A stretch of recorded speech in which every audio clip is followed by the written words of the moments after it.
What's up, guys? This is Ian here, coach of your Ladner Lanturn, bringing you guys our UPBA Week 2, Season 2 Week 2 match against Johnny Cash and the Colorado Regirockies. Before we start, I wanted to show you a picture of our Lord and Savior, Wailord. Please, blessed be to him, and he will deliver us from evil. This is Wailord, our goat. Wailord making its debut this week, and we'll see if Wailord can do anything. This Mon is absolutely the greatest of all time, and everyone should fear it. That's pretty much all I have to say about the GOAT himself, Wailord. Actually, before I hop over the replay, I'll just leave Wailord just chilling there as we talk about Johnny's team. He has Kartana, Togekiss, Emboar, Blastoise, Weezing, Rotom-Frost, Megalodios, Hippowdon, Scolipede, Haunter, and Tauros. He actually ended up trading Pachirisu for Rotom-Frost and Dunsparce for Tauros when between the time that I filmed the team builder and we're doing the match. It doesn't change anything. I didn't think that Rotom-Frost was going to come. I didn't think Tauros was going to come. Togekiss is his Super Saiyan Z user. I would imagine for Z Tailwind shenanigans, Emboar and Hippowdon are his offensive Z users. Hippowdon, I think, is a meme because I've seen some ICM Z Ice Fang Hippowdons in UU, and maybe that's where he's getting his ideas from. I was super scared of Kartana. I was super scared of Emboar. I was super scared of Megalodios going into this match, and I had ways to deal with Blastoise, but not the best ways. So let's hop over to the replay here, and you can see that he brought Scolipede, Kartana, Rotom-Frost, Emboar, Blastoise, and Megalodios. One Z user being Emboar, so that's the only Mon that I have to be scared about being Z.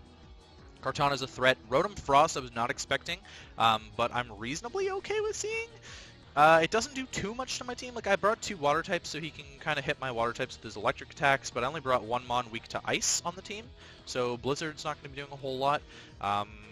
I would have been much happier to see Weezing, obviously, and I prepped for Hippowdon a lot, so maybe I would have been happier to see Hippowdon. I'm really happy to not see Togekiss, because that thing could have been the bane of my existence if he brought a Scarf variant.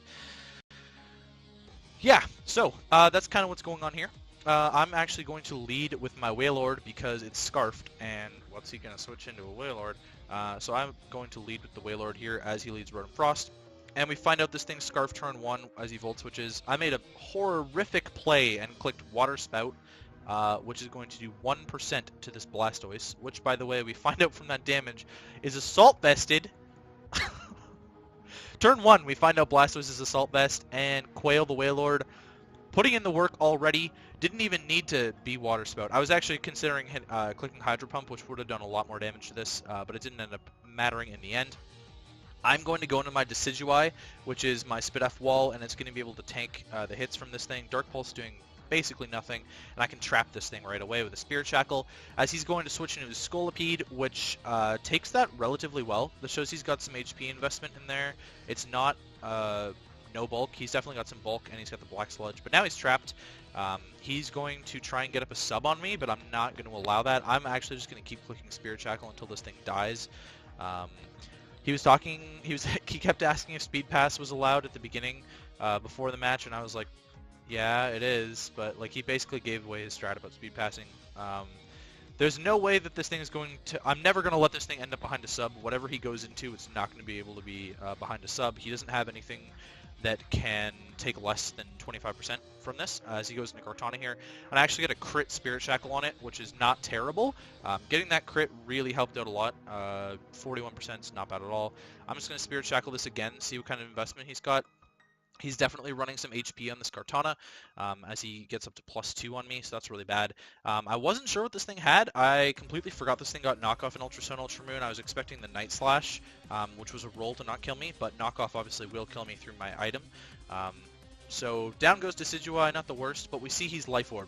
Now I had a decision to make at this point. I picked up that he was Life Orb pretty late in my thinking, but the fact that he's Life Orb is really good, because I need to get him to lower than 15% for Ambipom's Fake Out to take this out. So I'm going to go into Wailord here, and actually I'm going to sack off the Lord. I don't care if he gets another Beast Boost, it doesn't really matter. I want him to take the Life Orb recoil, and now he's at 12. So it doesn't matter about any of that, because Fake Out is going to go first 100% of the time, unless he's Protect Kartana, which would blow my mind. If he was SD 2 attacks Protect, oh my god. But Embapomb's just going to be able to come in here and click Fake Out on this thing. Bye-bye Kartana, biggest threat to my team, gone. Of course I have to sack 2 things to deal with it. Scolipede comes out here. I'm not letting this thing be behind a sub. I don't really need the priority unless he is actually able to speed pass into anything else. So I'm just going to keep clicking knockoff on this thing, get rid of his Black Sludge, and just deal with it that way. I think he's trying to get me a little bit lower so that an attack can kill me. I'm not entirely sure, but again, I'm not letting you be behind a sub. No way am I letting you do that. I have Scolipede in the D&D, and I tried doing the same thing by having speed pass shenanigans behind a sub so that your mon can always take the hit, or if they do nothing, then you end up behind a sub speed passed and the game's basically over. But I'm just going to keep clicking knockoff as he decides to go for the protect again. Keep getting the speed, doesn't really matter to me, as he is going to click the Mega Horn this turn, I think. Mega Horn and knock me out. I'm going to my Mew here. I'm physically defensive with a Tanga Berry. This Mega Horn is going to do next to no damage to me. It's really not going to do much, and I can knock this thing out with a Psychic. As he misses the Mega Horn, again, didn't matter because I was going to take 20% from that. There goes Scolipede, in comes Blastoise. I can start setting up Calm Minds on this thing. The best thing he has to hit me with is Dark Pulse, and I can just boost on this thing for days. I'm going to set up another Calm Mind as he goes into Latios, and now I'm going to click Roost to see what he wants to do as he actually sets up his own Calm Mind. So we're having a Calm Mind war here, but I have Recovery. He hasn't shown any Recovery yet, not that he needs to, but I can just click Shadow Ball, see what he wants to do. That's doing quite a bit still. He's going to go for the Psyshock. I can click Shadow Ball again. No, I click Calm Mind again. So now I'm a +3. His Psyshock's doing the same amount of damage, but my Shadow Ball's going to be doing more. I can live one more Psyshock, so I go for the Roost this turn, as he still doesn't show Recovery. So I'm getting my Recovery. I think I'm going to click Roost one more time to get up to a comfortable amount of HP, and now I'm going to click the Shadow Ball this turn. Yeah, there it is. To knock out Mega Latios, another threat to my team gone. And this Mew looks like it's going to just clean sweep through his team, to be completely honest with you. As he goes Rotom-Frost here, I clicked Roost, not remembering that it was Scarf, but he shows the trick and gives me the Scarf. So now I'm locked in a Roost, but I'm a full health Mew, so it really doesn't matter. And he's got a Tanga Berry, so he's basically neutered. I'm going to go into my Bronzong here as he's going to try and Blizzard me, which does nothing. I mean, it missed anyways, but it's not going to do anything to my +3 Mew, so I don't even know why he went for it. I can click Toxic now. Hello? I clicked Resume. Showdown even lagging in the replays. This is fantastic. Oh, there we go. It just went through 2 fucking turns. Okay, I clicked Toxic, I landed on the Blastoise. I have the Protect to stall out some Toxic turns as he Dark Pulses. It's going to do about 30-ish damage to me, and I'm fine with just Toxic stalling this Blastoise down.